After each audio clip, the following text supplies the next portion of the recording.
Online कक्षा में बहुत बहुत स्वागत और हार्दिक अभिनंदन है।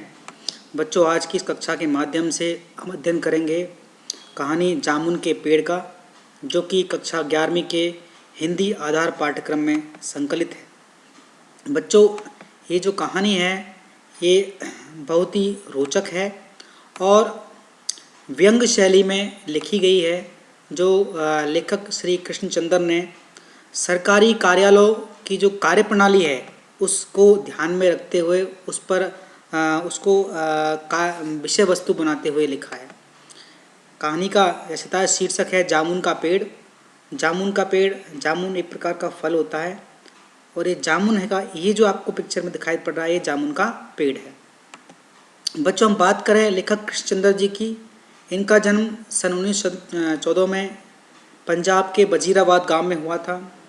इन्होंने बहुत सारी रचनाएं लिखी हैं, जिनमें एक गिरजा, एक खंदक, यूकलिप्टस की डाली, ये कहानी संग्रह हैं।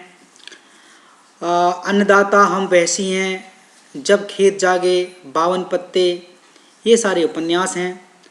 इन्हें साहित्य अकादमी का पुरस्कार के अलावा और बहुत सारे पुरस्कार प्राप्त हो चुके हैं। सन 1977 में इनकी मृत्यु हो गई थी। बच्चों, हम बात करें इनके साहित्यिक परिचय के बारे में कि कहानी लेखन में जो प्रेमचंद जी का जो स्थान है, उनके बाद यदि किसी का जिन कहानीकारों ने कहानी को नई ऊंचाइयों तक पहुंचाया है, उनमें कृष्णचंद्र जी का जो नाम है वो बड़े आदर के साथ लिया जाता है। उनकी कहानी, उनकी जो पहचान एक कहानीकार के रूप में अधिक है। हालांकि उन्होंने उपन्यास, नाटक, रिपोर्ट शैली में भी लेखन कार्य किया है। उनकी जो प्रमुख कहानी है महालक्ष्मी का पुल और आईने के सामने, ये इनकी प्रमुख कहानी रही हैं। इन्होंने जो उर्दू कथा साहित्य में भी अच्छा प्रदर्शन किया है, अच्छी रचनाएं लिखी हैं। हम बात करें बच्चों, प्रस्तुत कहानी है जामुन का पेड़। अब हम बात करते हैं इस कहानी में लेखक ने आखिर क्या बताने का प्रयास किया है। जामुन का पेड़, कृष्णचंद्र जी जो लेखक है, इनकी एक हास्य व्यंग कथा है।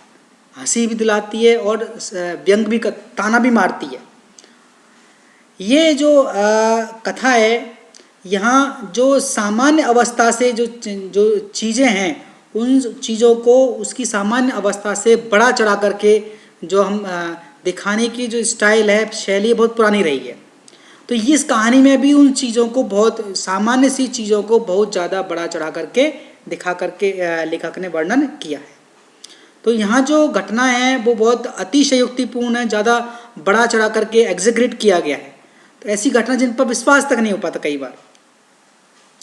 तो यहाँ पे हमारे जो लेखक की ये कहानी भी है, हमें हंसती है और हमको हमारे भीतर इस बात की समझ पैदा करने का प्रयास करती है कि सरकारी कार्यालय जो होते हैं, उन कार्यालय का जो काम करने का तौर तरीका है वो कितना बड़ा, लंबा, चौड़ा और यूजलेस होता है।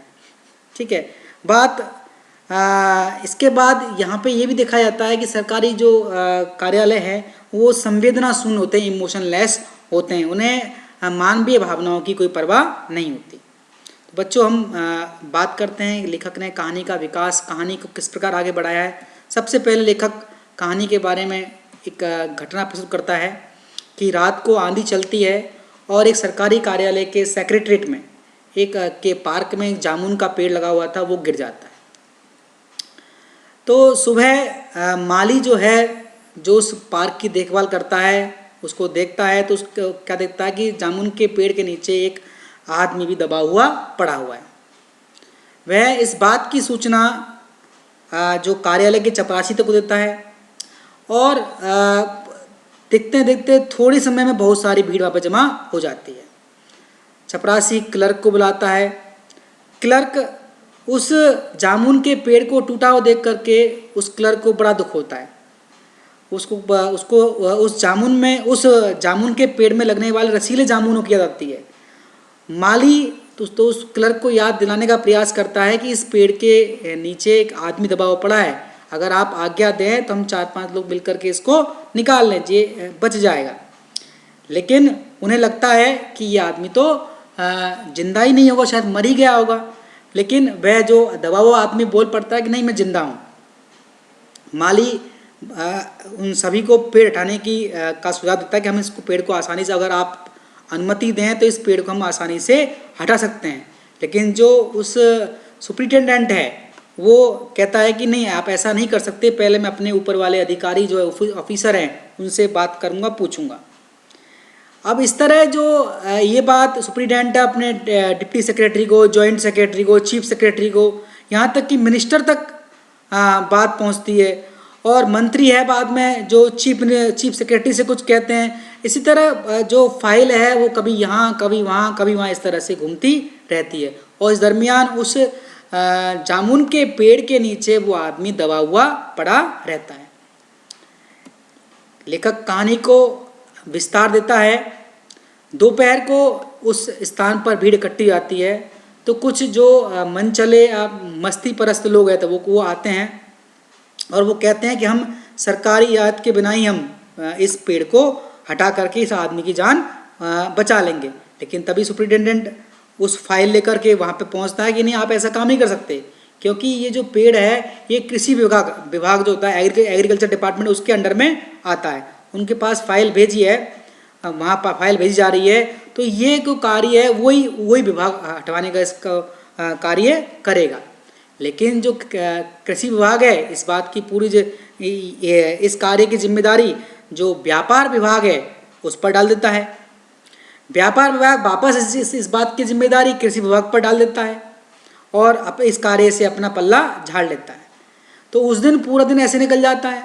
दूसरे दिन भी यही फाइल चलती रहती है, ठीक है, और अंततः शाम को इस फाइल को हॉर्टिकल्चर डिपार्टमेंट के पास भेजने का फैसला कर लिया जाता है। क्यों? क्योंकि वो जामुन का पेड़ था, वो सामान्य पेड़ नहीं था, वो फलदार वृक्ष, फल देने वाला वृक्ष था, और चूंकि फल देने वाले वृक्षों का जिम्मा हॉर्टिकल्चर डिपार्टमेंट का होता है तो उनके पास ये फाइल भेज दी जाती है। इसी बीच जो माली को उस दबे हुए आदमी की अवस्था पर बहुत दया आती है। वो रात को उस आदमी को, दबे हुए आदमी को दाल भात खिलाता है, जबकि चारों तरफ पुलिस का पहरा भी होता है, फिर भी वो उसके पास जाता है, उसको दाल भात खिलाकर उसके पेट की भूख शांत करने का प्रयास करता है। माली उसके परिवार के बारे में जानने का प्रयास करता है, जो उस दबे हुए आदमी के बारे में। तो आदमी क्या, जो दबा हुआ आदमी बोलता है वो तो लावारिस है, अनाथ है, उसका कोई नहीं दुनिया में। तीसरे दिन हॉर्टिकल्चर डिपार्टमेंट से उस फाइल को, जो भेजी गई फाइल है उसके बारे में जवाब आता है कि आजकल पेड़ लगाओ स्कीम पर जोर दिया जा रहा है और आप पेड़ काटने की बात करते हो। अगर इस प्रकार हम पेड़ काटने की परमिशन नहीं दे सकते, तो हॉर्टिकल्चर डिपार्टमेंट भी अपना इस कार्य से अपना हाथ खड़ा कर लेता है। जैसा आपको पिक्चर में दिखाई पड़ रहा है कि जामुन के पेड़ के नीचे ये जो माली है इसको दाल भात खिलाने का प्रयास कर रहा है, और बेचारा आदमी ये दबा हुआ पड़ा हुआ है। कहानी को आगे लेखक विस्तार देता है और इसमें आगे बताने का प्रयास करता है कि जो मनचले हैं, जो लोग मस्ती करने वाले लोग हैं, जो उस आदमी को देखते हैं, वो कहते हैं हम इसको हटा देंगे, ठीक है, लेकिन जो है वो सुपरिटेंडेंट उनको मना कर देता है, ठीक है। वो कहता है कि ये तो बहुत फलदार वृक्ष था, कि तो इस वृक्ष को हम इस प्रकार नहीं काट सकते, क्योंकि इस पर गवर्नमेंट की तो पेड़ लगाने की स्कीम चली हुई है। तो वो आदमी कहते हैं, ऐसा करते हैं कि इस आदमी को बीच में से काट देते हैं, एक हिस्सा इस साइड निकल जाएगा, एक हिस्सा उस साइड निकल जाएगा, तो पेड़ बच जाएगा आपका। तो वो ये जो लोग हैं, उन सरकारी जो विभाग के आदमी, उन पर व्यंग कसते हैं कि आपको आदमी की जान की कीमत नहीं है, बल्कि आपको पेड़ की कीमत इतनी ज़्यादा नज़र आ रही है कि उसको, अगर आप उस पेड़ को काट करके या पेड़ को हटा करके उस आदमी को निकाल दे कोई, तो उसमें उस आदमी की जान बच सकती है। लेकिन आप उस पेड़ को काटने के बजाय आप उसको इस कार्य को टांग रहे हो, लंबित कर रहे हो, उसको देरी कर रहे हो उस काम में। तो लेकिन जब मनचले ने, जब जो और लोगों ने कहा कि अब इसको हम आदमी को हम काट देते हैं, तो वो आदमी बोलता है अगर इस तरह आप काटोगे तो मैं तो मर जाऊंगा। तो फिर वो और व्यंग कसता है कि आजकल तो प्लास्टिक सर्जरी चल पड़ी है, अगर आप दोनों पार्ट काट भी दिए, आपके अलग अलग पार्ट कर दिए, उनको प्लास्टिक सर्जरी से वापस जोड़ दिया जाएगा। तो फाइल को फिर मेडिकल डिपार्टमेंट के पास भेजा गया कि भाई आप पता कीजिए, अगर ऐसा करें तो कोई दिक्कत तो नहीं है।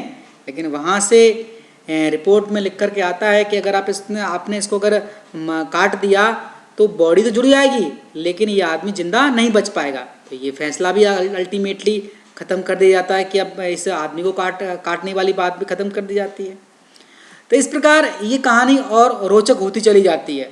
और लेखक इसमें आगे कहता है कि रात को माली उससे उस दबे हुए आदमी से फिर बात करता है और उसको सांत्वना दिलाने का प्रयास करता है कि कल सभी विभाग के सेक्रेटरीज की मीटिंग बुलाई गई है, तो वहाँ पे सभी लोग बैठेंगे, हो सकता है ये केस सुलझ जाए।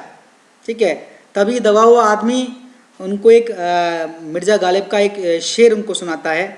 वो कहता है कि ये तो माना कि तगा फूल ना करोगे, लेकिन खाक हो जाएंगे हम तुमको खबर होने तक। तो इस प्रकार उसकी शायरी सुनकर के वो माली है बड़ा प्रभावित होता है और वो पूछता है क्या आप शायर हो? तो वो जो दबा हुआ आदमी सहमति में अपना सिर हिलाता है कि हाँ मैं शायर हूँ। अब ये नई बात उनके समक्ष आती है कि ये आदमी जो दबा हुआ है एक शायर है। तो फिर ये पूरे शहर में चर्चा फैल जाती है कि शायर एक पेड़ नीचे दबा हुआ है।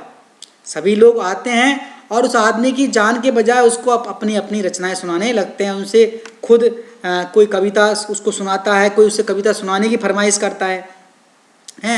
कई क्लर्क उसके पास जाते हैं और अपनी कविता सुनाते हैं और उसको बोलते हैं भाई अब बताओ ये हमारी कविता कैसी है।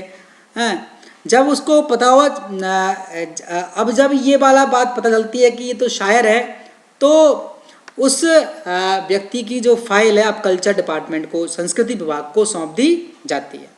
अब सभी लोग अपने अपने कामों में लगे हुए हैं।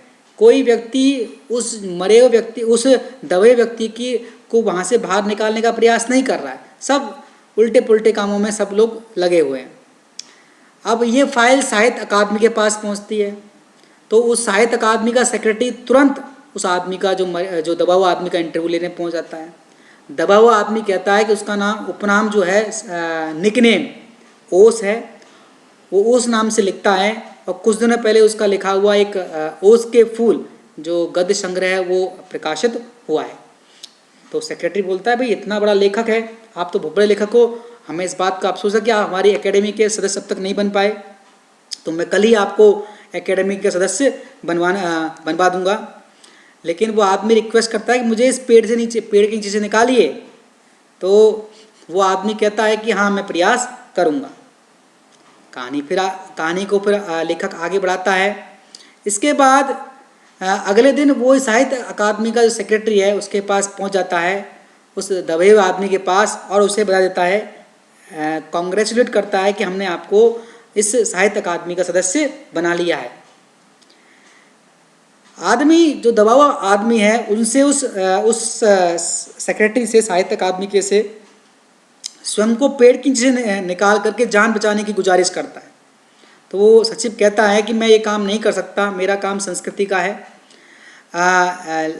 वो कहता है हाँ अगर तुम मर गए तो तुम्हारी जो वाइफ है उसको कुछ स्कॉलरशिप है, कुछ सहायता हम अवश्य कर सकते हैं, क्योंकि तुम एक शायर हो।